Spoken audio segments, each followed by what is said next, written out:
You stand on the already established protocol for want of time. After listening to my brother, the Right Honorable Speaker, rolling out the State of the Nation address, the national chairman now called me to make remark. He did not say I should make speech. So you will permit me, if I don't make a speech, I will just make a remark. Am I permitted? Mr. President, my remark is to say that I endorse the vote of confidence passed on your administration, moved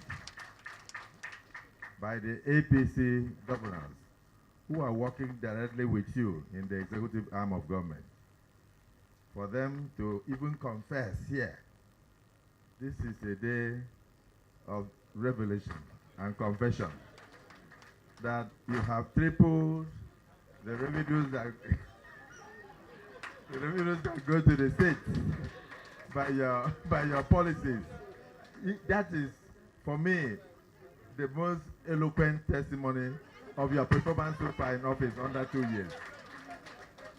Coming from those who are directly working with you in the subnationals to endorse you, before a governor can say thank you for tripling my revenue, they know what they are talking about.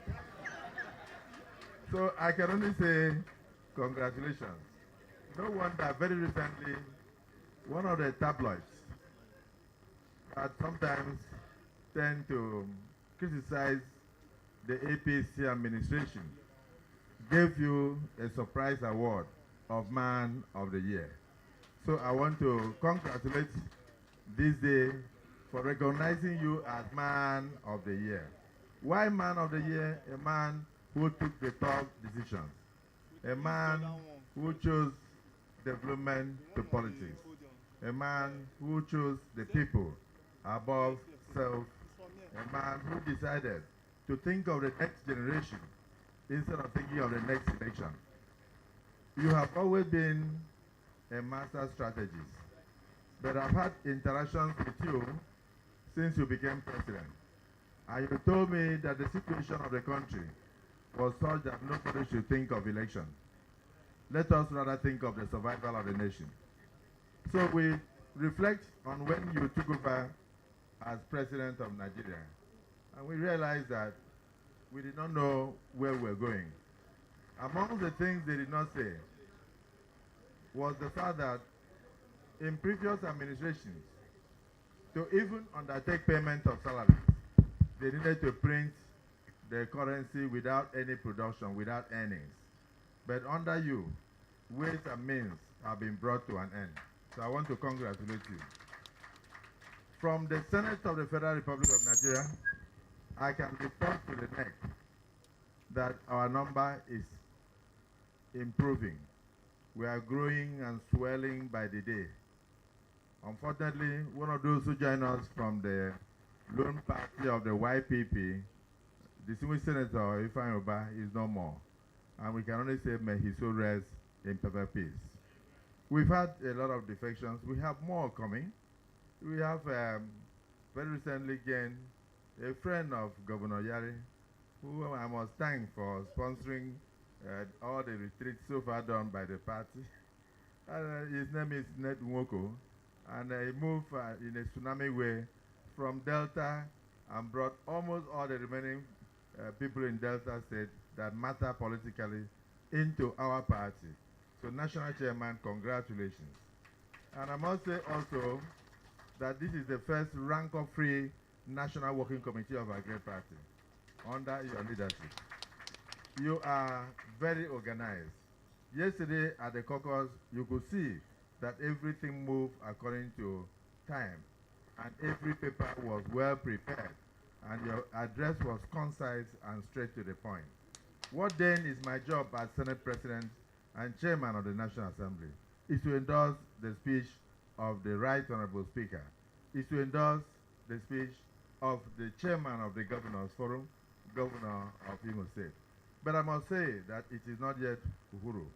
We must not begin to clap with our own hands. We need the Nigerian public to join hands to clap with us. And the only way we can do that is for us to reflect on the elections of 2023. How did it go? Unfortunately, at the presidential election level, we did not do so well in states we ought to have won outrightly. So when you look at the case states of Katsina, Kano, Kaduna, those were states we really hoped. And when you look at even a state like Lagos, you will begin to wonder what happened, considering that you were the first person, you were the first governor that put indices on ground, that moved the revenue of Lagos from 600 million a month to almost 50 billion. And today I think they are getting almost 60 billion a month in terms of internally generated revenue. And when you started your reforms, I told people that part of why I supported you and still support you wholeheartedly is that you are going to change Nigeria. You are going to bring more revenue to Nigeria. So sitting here and hearing testimonies from my brothers, the governors, because I was a governor about 18 years ago, but I'm still part of you. Hearing from you that the revenue of the states has improved as a result of your policies, Mr. President, I can only say congratulations. This will translate into more infrastructural development for our country. It will translate into more employment opportunities. Already the ease of doing business is already on ground. So the Senate is assuring the NEC today that we are shoulder to shoulder with you. We will support you to ensure that we have good governance. Above all, we don't want a one-party system. We must plead with some of the opposition people, particularly the fractured PDP, that you have different factions now, that they should try and continue in the opposition so that they can urge us to do better. Mr. President, before I sit down, sir, let me tell you, HMO, Mr. President, one ambassador said I should let you know that he entered into Abuja and he could not recognize Abuja. Abuja has changed into almost a mega capital, courtesy of your administration, under 2 years. So we congratulate you. The minimum wage we are discussing and the other palliatives cutting across the nation and the students, people are happy with you. You will still have pockets of opposition here and there, but on the whole, this party looks forward to victory come 2027. And the National Assembly, under my watch, sir, assures you today that we will do our best to pass expeditiously bills that will continue to change the lifestyles of Nigerians. We will pass expeditiously things that will continue to enhance the administration and ensure that you have a smooth administration. And we brought a message of hope that yes, indeed, the administration has renewed hope. And in the National Assembly, we have also keyed into it to renew the hope of Nigerians. I think Nigerians listening to me today are very well assured that with the robust debates that go on, of course, Parliament is Parliament. Once in a while, you have slight friction because the pockets of opposition here and there. So to just assure you that we are with you, we remain with you, and our party, our governors are doing well. We have had occasions to go and commission things in their various states, and we hope they will do even better. So finally, sir, if you don't win election, then win the government through good governance. If you don't win the government through good governance, win the people through love and performance.